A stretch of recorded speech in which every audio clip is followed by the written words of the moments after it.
ಶ್ರೀ ಗುರುಭ್ಯೋ ನಮಃ. ಹರಿ ಓಂ. ಪ್ರೀತಿಯ ವೀಕ್ಷಕರಿಗೆಲ್ಲ ನಮಸ್ಕಾರಗಳು. ಹರೇ ರಾಮ. ಕೈಲಾಸ ಶಿಖರೇ ರಮ್ಯೆ ಶಂಕರಸ್ಯ ಶಿವಾಲಯೇ ದೇವತಾಸ್ತತ್ರ ಮೋದಂತೆ ತನ್ಮೇ ಮನಃ ಶಿವ ಸಂಕಲ್ಪಮಸ್ತು. ಓಂ ನಮಃ ಶಿವಾಯ. ಆತ್ಮೀಯರೇ, ಡಾಕ್ಟರ್ ಗುರೂಜಿ ಯೂಟ್ಯೂಬ್ ಚಾನಲ್ಗೆ ಸ್ವಾಗತ.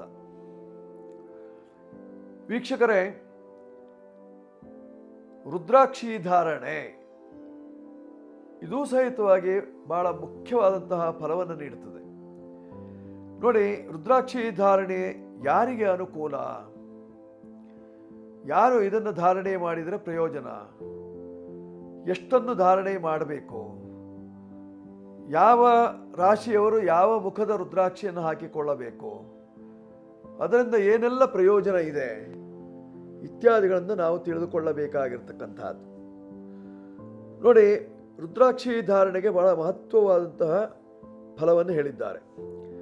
ವಿನಾ ಭಸ್ಮ ತ್ರಿಪುಂಡ್ರೇನ, ಭಸ್ಮ ಇಲ್ಲದೆ ತ್ರಿಪುಂಡ್ರ ಹಾಕಿಕೊಂಡ್ರೆ ಏನು ಪ್ರಯೋಜನ ಹೇಳಿ? ಭಸ್ಮ ಇರಬೇಕು, ಅದು ಕಾಣಬೇಕು. ಆ ರೀತಿಯಲ್ಲಿ ನಾವು ತ್ರಿಪುಂಡ್ರವನ್ನು ಹಣೆಗೆ ಹಚ್ಚಿಕೊಂಡಾಗ ನಮಗೆ ಶಿವಾನುಗ್ರಹ.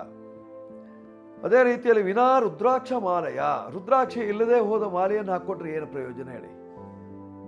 ರುದ್ರಾಕ್ಷಿ ಮಾಲೆಯನ್ನು ನಾವು ಧಾರಣೆ ಮಾಡಬೇಕಾಗಿರ್ತಕ್ಕಂಥದ್ದು, ನಮ್ಮ ಕಂಠ ರುದ್ರಾಕ್ಷಿಯಿಂದ ಶೋಭಿಸಬೇಕಾಗಿರ್ತಕ್ಕಂಥದ್ದು. ಪೂಜಿತೋಪಿ ಮಹಾದೇವ. ನೋಡಿ, ವಿಭೂತಿ ಇಲ್ಲದೆ, ರುದ್ರಾಕ್ಷಿ ಮಾಲೆ ಇಲ್ಲದೆ ಶಿವನನ್ನು ಪೂಜೆ ಮಾಡಿದರೆ, ಮಹಾದೇವನನ್ನು ಪೂಜೆ ಮಾಡಿದರೆ ಏನಾಗ್ತದೆ? ನ ಸ್ಯಾತ್ ತಸ್ಯ ಫಲಪ್ರದ, ನ ಸ್ಯಾತ್, ಅದರಿಂದ ಏನು ಪ್ರಯೋಜನ ಇಲ್ಲ. ಯಾರಿಗೆ? ತಸ್ಯ, ಅವನಿಗೆ. ಯಾರು ಧಾರಣೆ ಮಾಡಲಿಲ್ವೋ ಅವನಿಗೆ. ಫಲಪ್ರದ ನ ಫಲಪ್ರದ, ಫಲವನ್ನೇ ಕೊಡೋದಿಲ್ವಂತೆ. ಆದ್ದರಿಂದ ರುದ್ರಾಕ್ಷಿಯನ್ನು ಸರಿಯಾಗಿ ನೀವು ಧಾರಣೆ ಮಾಡಬೇಕಾಗಿರತಕ್ಕಂಥದ್ದು. ವಿನಾ ಮಂತ್ರೇಣ ಯೋ ಧತ್ತೆ, ರುದ್ರಾಕ್ಷಿ ಮಾಲೆ ಧಾರಣೆ ಮಾಡುವಾಗಲೂ ಸಹಿತವಾಗಿ ಮಂತ್ರಗಳಿದ್ದಾವೆ. ಆ ಮಂತ್ರವನ್ನು ಹೇಳಿ ಧಾರಣೆ ಮಾಡಿದರೆ ಅತ್ಯಂತ ವಿಶೇಷವಾದಂತಹ ಫಲ. ಯಾರು? ದೇವತೆಗಳೋ, ರಾಕ್ಷಸರೋ, ಮನುಷ್ಯರೋ? ಮನುಜರು. ನೋಡಿ, ರುದ್ರಾಕ್ಷಂ ಭುವಿ ಮಾನವ, ಭುವಿ ಅರ್ಥಾತ್ ಭೂಮಿಯಲ್ಲಿ ರುದ್ರಾಕ್ಷವನ್ನು ಮಾನವನು ಧಾರಣೆ ಮಾಡಬೇಕಾಗಿರತಕ್ಕಂಥದ್ದು. ಸಯಾತಿ ನರಕಾನ್ ಘೋರಾತ್, ಘೋರವಾದಂತಹ ನರಕದಿಂದ ಅವನನ್ನು ಎತ್ತಿ ಬಿಡ್ತದೆ ಅಂತೆ. ಅದನ್ನೇನು? ಸ್ವರ್ಗಕ್ಕೆ ಹಾಕ್ತದೆ. ಘೋರವಾದಂತಹ ನರಕಕ್ಕೆ ಹೋಗಲಿಕ್ಕೆ ಕೊಡುವುದಿಲ್ಲ, ತಡೆ ಹಿಡಿಯುತ್ತದೆ. ಯಾವದಿಂದ್ರಾಶ್ಚತುರ್ದಶ, ಇದು ಕೇವಲ ಒಂದು ದಿವಸಕ್ಕೆ ಅಂತಲ್ಲ, ಚತುರ್ದಶ ಇಂದ್ರರು ಇರುವಲ್ಲಿವರೆಗೂ ಸಹಿತವಾಗಿ ಇದು ನಡೆಯುವಂತಹ ಸಾಧ್ಯತೆ ಇರತಕ್ಕಂಥದ್ದು. ಆದ್ದರಿಂದ ನಾವು ರುದ್ರಾಕ್ಷವನ್ನು ಧಾರಣೆ ಮಾಡಬೇಕಾಗಿರ್ತಕ್ಕಂಥದ್ದು.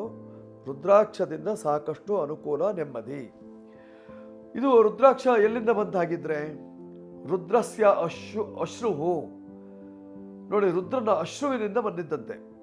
ಅಶ್ರುಪಲಕ್ಷಿತಾಂ, ಅಶ್ರುಪಲಕ್ಷಿತಾಂ ಅಂದರೆ ಶಿವನ ಕಣ್ಣಿನಿಂದ ಉದುರಿದಂತಹ ನೀರಿನಿಂದ. ಉಪಲಕ್ಷಿತಾಂ ರುದ್ರಾಕ್ಷಂ ತಜ್ಜನ್ಯಂ ವೃಕ್ಷ. ಆ ನೀರಿನಿಂದ ಹುಟ್ಟಿದಂತಹ ವೃಕ್ಷ ಯಾವುದೋ ಅದು ರುದ್ರಾಕ್ಷ ವೃಕ್ಷವಾಗಿರ್ತಕ್ಕಂಥದ್ದು. ಆ ರುದ್ರಾಕ್ಷವನ್ನು ನಾವು ಬೇರೆ ಬೇರೆಯಾಗಿ ವಿಂಗಡಿಸಿ, ಅಲ್ಲಿ ಏಕಮುಖದ ರುದ್ರಾಕ್ಷಿ, ದ್ವಿಮುಖದ ರುದ್ರಾಕ್ಷಿ, ತ್ರಿಮುಖದ ರುದ್ರಾಕ್ಷಿ, ಚತುರ್ಮುಖದ ರುದ್ರಾಕ್ಷಿ, ಪಂಚಮುಖಿ, ಷಣ್ಮುಖಿ, ಸಪ್ತಮುಖಿ, ಅಷ್ಟಮುಖಿ, ನವಮುಖಿ, ದಶಮುಖಿ, ಏಕಾದಶಮುಖಿ, ದ್ವಾದಶಮುಖಿ, ಚತುರ್ದಶಮುಖಿ, ಈ ರೀತಿ ತ್ರಯೋದಶಮುಖಿ, ಚತುರ್ದಶಮುಖಿ, ಏಕೋನವಿಂಶತಿ ಮುಖಿ ಇತ್ಯಾದಿ, ಏಕವಿಂಶತಿ ಮುಖಿ ಇತ್ಯಾದಿ ಬೇರೆ ಬೇರೆ ಮುಖಗಳಿದ್ದಾವೆ. ಅದರಲ್ಲಿ ನಮಗೆ ಯಾವುದು, ಯಾವ ರಾಶಿಯವರಿಗೆ ಯಾವುದು ಸಾಧ್ಯ, ಯಾವ ರಾಶಿಯವರಿಗೆ ಯಾವುದು ಅನುಕೂಲ ಹೇಳುವಂತಹದ್ದನ್ನು ತಿಳಿದುಕೊಂಡು ನಾವು ರುದ್ರಾಕ್ಷಿಯನ್ನು ಧಾರಣೆ ಮಾಡಬೇಕಾಗಿರತಕ್ಕಂಥದ್ದು. ಈ ರುದ್ರಾಕ್ಷಿಯಲ್ಲೂ ಸಹಿತವಾಗಿ ಪರೀಕ್ಷೆ ಇದೆ. ಪರೀಕ್ಷೆ ಮಾಡಿ ರುದ್ರಾಕ್ಷಿಯನ್ನು ಧಾರಣೆ ಮಾಡಿದಾಗ ಅತ್ಯಂತ ಅನುಕೂಲವಾದಂತಹ ಫಲ. ನೋಡಿ, ಸಾಧಾರಣವಾಗಿ ರುದ್ರಾಕ್ಷಿಯಲ್ಲೇ ಕೆಲವಷ್ಟು ಈ ನಾಗನನ್ನು ಕೆತ್ತು ಬಿಡ್ತಾರೆ, ಅಥವಾ ಬೇರೆ ಬೇರೆ ಆಕೃತಿಯನ್ನು ಕೊಡ್ತಾರೆ, ತ್ರಿಶೂಲವನ್ನು ಆಕೃತಿಯನ್ನು ಕೊಡ್ತಾರೆ.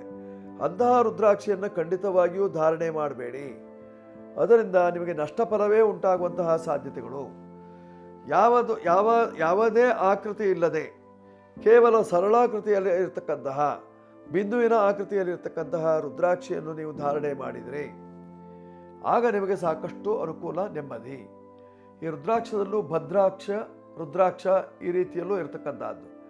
ಭದ್ರಾಕ್ಷ ಫಲರಾಹಿತ್ಯ, ಫಲ ಕೊಡೋದಿಲ್ಲ. ರುದ್ರಾಕ್ಷ ಶೀಘ್ರ ಫಲವನ್ನು ಕೊಡುವಂತಹದ್ದು. ಆದ್ದರಿಂದ ರುದ್ರಾಕ್ಷಿಯನ್ನೇ ಧಾರಣೆ ಮಾಡಿಕೊಳ್ಳಿ, ಅದರಿಂದ ಸಾಕಷ್ಟು ಅನುಕೂಲ. ವೀಕ್ಷಕರೇ, ಈ ಸಂಚಿಕೆ ನಿಮಗೆ ಇಷ್ಟವಾಗಿದ್ದಲ್ಲಿ ಸಬ್ಸ್ಕ್ರೈಬ್ ಮಾಡ್ಕೊಳ್ಳಿ, ಬೆಲ್ ಬಟನ್ ಒತ್ತಿ, ನಂಬರ್ಗಳ ಕೆಳಗೆ ಬರ್ತಾ ಇದೆ, ಅದು ಬೇಕಾದ್ರೆ ಬಳಸ್ಕೊಳ್ಳಿ. ಶುಭವಾಗುತ್ತೆ, ಮಂಗಳವಾಗುತ್ತೆ.